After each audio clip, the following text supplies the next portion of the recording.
নমস্কাৰ বন্ধু-বান্ধৱীসকল, আপোনালোক সকলোকে স্বাগতম জনাইছোঁ আপোনালোকৰ এডুকেশ্যনেল ইউটিউব চেনেল জ্ঞান বন্ধুলৈ।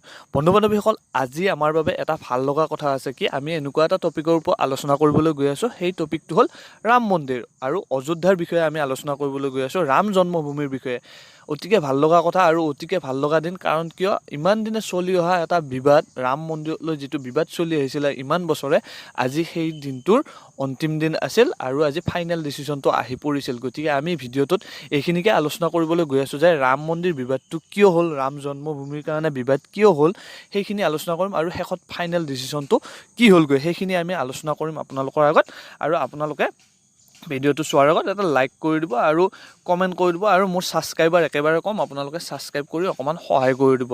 গতিকে বন্ধু-বান্ধৱীসকল, এটা কথা আপোনালোকক শেষত কৈ থওঁ, মোৰ কমেণ্ট বক্সত যাতে আপোনালোকে কোনো জাতীয় বা ধৰ্মক লৈ এই ভিডিঅ'টোৰ ওপৰত কমেণ্ট নকৰে। গতিকে সামাজিক সৌহাৰ্দ্য বজাই ৰাখি আপোনালোকে বেলেগ ছ'চিয়েল মিডিয়াটো কাৰোবাৰ মনত আঘাত লগাকৈ একো মন্তব্য নকৰে যেন, এইটো মোৰ বিশেষ অনুৰোধ আপোনালোকলৈ। গতিকে আহক পলম নকৰি ভিডিঅ'টো আৰম্ভ কৰোঁ। এতিয়া এই অযোধ্যাৰ যিটো বিবাদ, এই বিবাদটো 5জন জাজে ইয়াৰ ওপৰত ৰায়দান কৰিলে, এইটো আমি সকলোৱে গম পালোঁ। কোনে কোনে কৰিলে? 1 নম্বৰত আছে চিফ জাষ্টিচ, মুখ্য ন্যায়াধীশ ৰঞ্জন গগৈ, আৰু ৰঞ্জন গগৈ ক'ৰ? অসমৰ। গতিকে এইটো আমাৰ অতিকে ভাল লগা কথা। ইমান দিনৰ পুৰণি বিবাদ এটা আমাৰ অসমৰ এজন চিফ জাষ্টিছে যে এইটো ৰায়দান দিলে, তাৰ কাৰণে আমি অসমীয়া হিচাপে সকলোৱে গৌৰৱবোধ কৰিছোঁ, আৰু এওঁৰ নাম ইতিহাসত সোণালী আখৰেৰে লিখা থাকিব। আৰু 2 নম্বৰত আছে অশোক ভূষণ, আৰু 3 নম্বৰত আছে DY চন্দ্ৰচূড়, আৰু 4 নম্বৰত আছে এছ.এ. ববুৰে, আৰু এই এছ.এ. ববুৰে 18 নৱেম্বৰত কাৰ্যভাৰ ল'ব, আৰু 17 নৱেম্বৰত চিফ জাষ্টিচ ৰঞ্জন গগৈ অৱসৰ ল'ব। আৰু 5 নম্বৰজন কোন আছে? আব্দুল নজিৰ, মনত ৰ'ব নিশ্চয় আপোনালোকৰ। আৰু এতিয়া চাওক, অযোধ্যা বিবাদৰ বিষয়ে আমি আলোচনা কৰাৰ আগতে অযোধ্যা ক'ত আছিল জানিব লাগিব। অযোধ্যা আছিল ক'ত? এতিয়া অযোধ্যা ক'ত আছে? UP, অৰ্থাৎ উত্তৰ প্ৰদেশত আছে। মনত ৰ'ব নিশ্চয়, উত্তৰ প্ৰদেশত অযোধ্যা আছে। আৰু ইয়াত হিন্দু ধৰ্মৰ ৰামৰ জন্ম, হিন্দু ধৰ্মৰ ভগৱান ৰামৰ জন্ম হোৱা বুলি আমি সকলোৱে বিশ্বাস কৰোঁ, বা আমাৰ এটা আস্থা আছে, বা গোটেই পৃথিৱীত সকলোৱে জানে বা বিশ্বাস কৰে। এতিয়া সেই ঠাইটোতেই মধ্যযুগতে এটা মন্দিৰ বনোৱা হৈছিল, মধ্যযুগতে এটা ৰামৰ মন্দিৰ বনোৱা হৈছিল, য'ত ৰামৰ জন্ম হৈছিল। আপোনালোকে শুনিব, ৰামৰ য'ত জন্ম হৈছিল তাতে এটা মন্দিৰ বনোৱা হৈছিল। আৰু 1528ত যেতিয়া বাবৰে উত্তৰ ভাৰত দখল কৰিছিলেহি, উত্তৰ ভাৰতত যেতিয়া জয়ী হৈছিল বাবৰ, তেতিয়া বাবৰৰ এজন জেনেৰেল আছিল, জেনেৰেলজনৰ নাম আছিল কি? মীৰ বাকী নামৰ এজন জেনেৰেল আছিল। তেওঁ কি কৰিলে, এই ঠাইটোত এই যিটো আগৰ মন্দিৰ আছিল, মন্দিৰটো ভাঙি মছজিদ এটা তৈয়াৰ কৰিলে। এইটো বিশ্বাস আমি সকলোৱে কৰোঁ, বা সকলোৱে সেই বিশ্বাসটোকে কৰি আহিছে, মনত ৰ'ব নিশ্চয়। তাৰপিছত এই মছজিদটো 1528ত বনোৱা হৈছিল, 1528 খ্ৰীষ্টাব্দত সেই মছজিদটো বনোৱা হৈছিল। আৰু এই মছজিদটোৰ নামেই আছিল বাবৰি মছজিদ। বুজিলে নহয়? বাবৰি মছজিদ কেনেকৈ হ'ল? বাবৰি মছজিদ নাম দিয়া হ'ল, সেইটো মনত ৰ'ব নিশ্চয়। এতিয়া এই 1850ৰ পৰা 150 বছৰ জোৰা যিটো ইতিহাস, এই ইতিহাসটোত এটা কথা আমি দেখা পাওঁ যে এই 1850 চনত প্ৰথমবাৰৰ বাবে এই মন্দিৰ আৰু মছজিদলৈ বিবাদ হৈছিল, আৰু হিন্দুসকলে কি কৰিছিল? পূজা অৰ্চনা কৰা আৰম্ভ কৰি দিছিল। আৰু ক'ত আৰম্ভ কৰিছিল? এই যিটো বাবৰি মছজিদ, তাৰ চাৰিওকাষে তাৰ পূজা অৰ্চনা কৰা আৰম্ভ কৰি দিছিল, গোটেই বাহিৰৰ এলেকাটোত। তাৰপিছত কি হ'ল? তাৰে এজন বাসিন্দা মহন্তই কি কৰিলে? মহন্তজনৰ আকৌ নাম আছিল ৰঘুবৰ দাস। ৰঘুবৰ দাসে কি কৰিলে?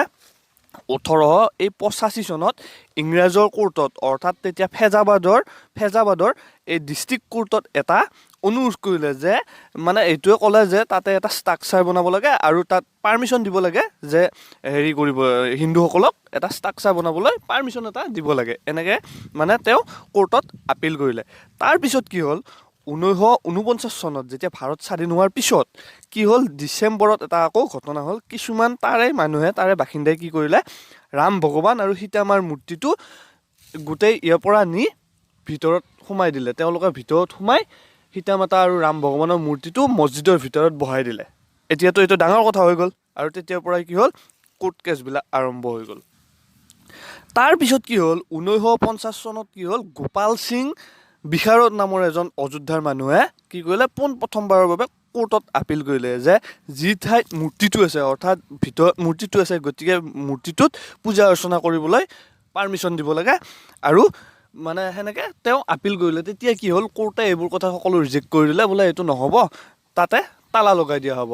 অৰ্থাৎ মছজিদটোত বা মন্দিৰটোত তাত তালা লগাই দিলে, বোলে কোনো মুছলিমো যাব নোৱাৰে, কোনো হিন্দুও যাব নোৱাৰে, গতিকে কোনো যাব নোৱাৰাকৈ তাত তালা লগাই দিলে। তাৰপিছত কি হ'ল, ইয়াৰ বাবে অৰ্ণগল বেলেগে বেলেগে কেছ কৰিবলৈ ধৰিলে, কোৰ্ট কেছ কৰিবলৈ ধৰিলে। পৰমহংস ৰামচন্দ্ৰ দাসে কেছ কৰিলে। তাৰপিছত আহিল আকৌ 1959 চনত নিৰ্মোহী আখাৰা আহিল, ইয়াৰ লগত জড়িত হৈ পৰিল। এতিয়া নিৰ্মোহী আখাৰা কি? নিৰ্মোহী আখাৰা হৈছে হিন্দুসকলৰ 14 আখাৰাৰ ভিতৰত এটা। এতিয়া তেওঁলোকে কি কৰিলে, তেওঁলোকে দাবী কৰিলে যে এই মাটিখিনি তেওঁলোকক দিব লাগে, সেই ঠাইখিনি। তাৰপিছত কি হ'ল, UPৰ উত্তৰ প্ৰদেশৰ সুন্নী চেণ্ট্ৰেল ৱাকাফ বৰ্ড, সুন্নী চেণ্ট্ৰেল ৱাকাফ বৰ্ড আহিল 1961 চনত। এইবাৰ আকৌ তেওঁলোকেও দাবী কৰিলে যে মছজিদ কবৰস্থান ৱাকাফ বৰ্ডৰ সম্পত্তি, গতিকে ইয়াৰ মালিকানা অধিকাৰ আমাক দিব লাগে। এতিয়া UPৰ সুন্নী চেণ্ট্ৰেল ৱাকাফ বৰ্ডে তেনেকৈ দাবী কৰিলে। তাৰপিছত কি হ'ল, 1986 চনত আহি কি হ'ল, লোকেল কোৰ্টে কি কৰিলে, মছজিদৰ গেট খুলিব লাগে বুলি ক'লে, আৰু হিন্দুই প্ৰাৰ্থনা কৰাৰ অফাৰ এটা তেওঁলোকে দি দিলে। হৈ গ'ল তেতিয়াৰ পৰা পলিটিক্সৰ যুদ্ধখন। 80ৰ দশকত তেতিয়া পলিটিক্সৰ যুদ্ধখন 80ৰ দশকৰ পৰাই আৰম্ভ হৈ গ'ল। আৰু কথাবোৰ যেতিয়া পলিটিচাইজ হ'ল, তাৰপিছত কি হ'ল, ডিচেম্বৰৰ 2 তাৰিখে 1992 চনত কৰ সেৱকসকলে বাবৰি মছজিদ ভাঙি দিলে। তাৰপিছত কি হ'ল, ছেপ্টেম্বৰ 2010ত কি হ'ল, এলাহাবাদৰ হাইকোৰ্টে অৰ্ডাৰ দিলে যে এই মাটিখিনি 3টা ডিভিজনত ভাগ কৰিব লাগে। কাৰ মাজত? ৰামলালা, নিৰ্মোহী আখাৰা আৰু সুন্নী চেণ্ট্ৰেল ৱাকাফ বৰ্ডৰ মাজত 3টা ডিভিজনত মানে মাটিখিনি ভাগ কৰিব লাগে।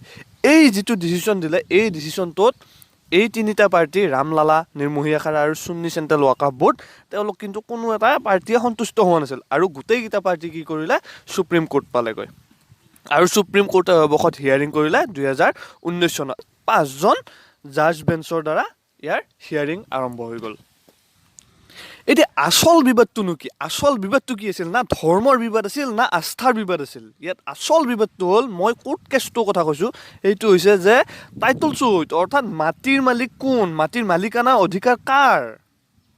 আচল বিবাদটো আছিল এইটো। এতিয়া চাওক, মই আপোনালোকক এখন মেপ দেখাই দিছোঁ। মই এখন মেপ নিজে আঁকিছোঁ, ভুলো হ'ব পাৰে, ভুল হোৱা নাই বাৰু। এতিয়া চাওক, ইয়াত যে আছে এই তিনিটা মণ্ডপ যে, এইটো হৈছে বাবৰি মছজিদ, অৰ্থাৎ ইয়াৰ ভিতৰত যিটো আমাৰ সীতা আৰু ৰামৰ এই মূৰ্তিটো য'ত আছে ইয়াতে। আৰু তাৰপিছত এইটো হৈছে সীতা ৰচুই, আৰু এয়া হৈছে সিংহদুৱাৰ, ইফালে হৈছে এয়া সিংহদুৱাৰ, আৰু এয়া হৈছে ৰাম চাবুতা। দেখিছে গোটেই মেপখন এইখন। এতিয়া কি হ'ল, 1991 চনত কি হ'ল, চৰকাৰে এই সকলো মাটি একোৱাৰ কৰি ল'লে।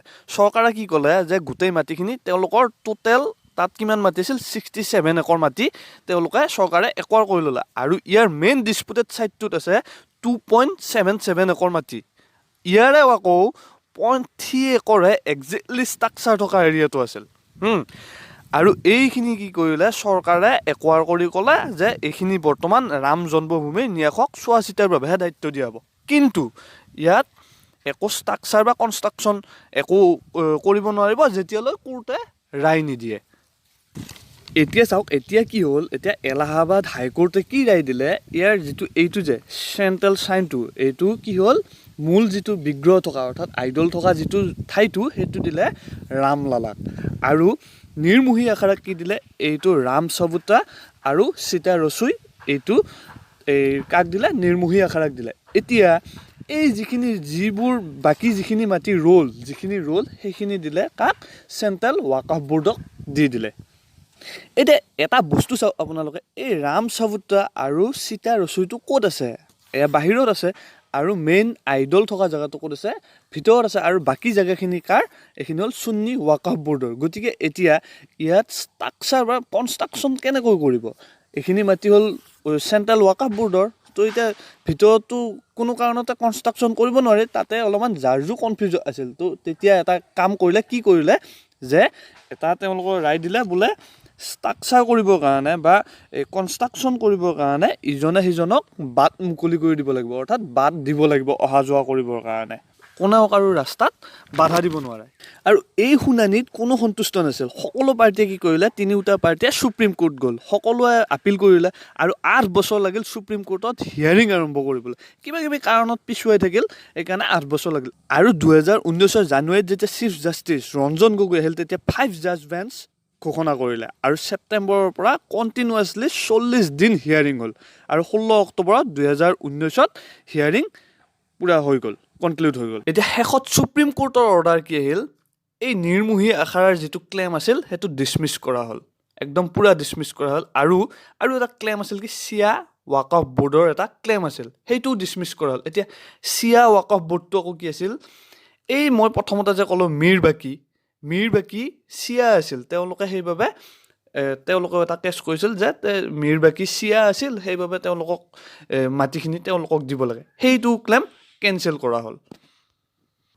তাৰপিছত কোৰ্টৰ অবজাৰভেশ্যন কি আহিল কোৰ্টে বহুত ইম্পৰ্টেণ্ট অবজাৰভেশ্যন দিলে কি প্ৰথম হ'ল বাবৰি মছজিদ যিটো বনাইছিল এই মাটিখিনি খালী মাটি নাছিল এতিয়া কেনেকৈ গম পালে খালী মাটি নাছিল বুলি ASI অৰ্থাৎ আৰ্কিঅলজিকেল ছাৰ্ভে অফ ইণ্ডিয়াৰ এক্সকেভেশ্যন অৰ্থাৎ খননৰ দ্বাৰা প্ৰমাণ হয় কি ইয়াত খালী মাটি নাছিল ইয়াৰ তলত কিবা নহয় কিবা এটা ষ্ট্ৰাকচাৰ আছিল যিটো ইছলামিক নহয় এইটো প্ৰমাণ হৈছে যে ইছলামিক এইটো নহয় নন ইছলামিক ষ্ট্ৰাকচাৰ আছিল মন্দিৰ হয় নহয় তেওঁলোকেও কোৱা নাই ASI ৰিপৰ্টতো কোৱা নাই কিন্তু এটা শব্দ ব্যৱহাৰ কৰিছে যে shrine it's look like a shrine এই শব্দটো তেওঁলোকে ব্যৱহাৰ কৰিছে গতিকে বুজা গ'ল যে মছজিদটো কিবা ষ্ট্ৰাকচাৰৰ ওপৰত বনোৱা হৈছে ইয়াৰ উপৰি আকৌ এই হিন্দুসকলে কেইবাশ বছৰৰ পৰা মছজিদৰ ওচৰৰ মই যে আপোনালোকক দেখালোঁ এইখিনি তাৰ ওচৰৰ বিভিন্ন ষ্ট্ৰাকচাৰত পূজা অৰ্চনা হিন্দুসকলে কেইবাশ বছৰ আগৰ পৰা কৰি আহিছে গতিকে নিশ্চয় ধাৰ্মিক পাৰপাছৰ বাবে ইয়াক ব্যৱহাৰ কৰি আছিল আৰু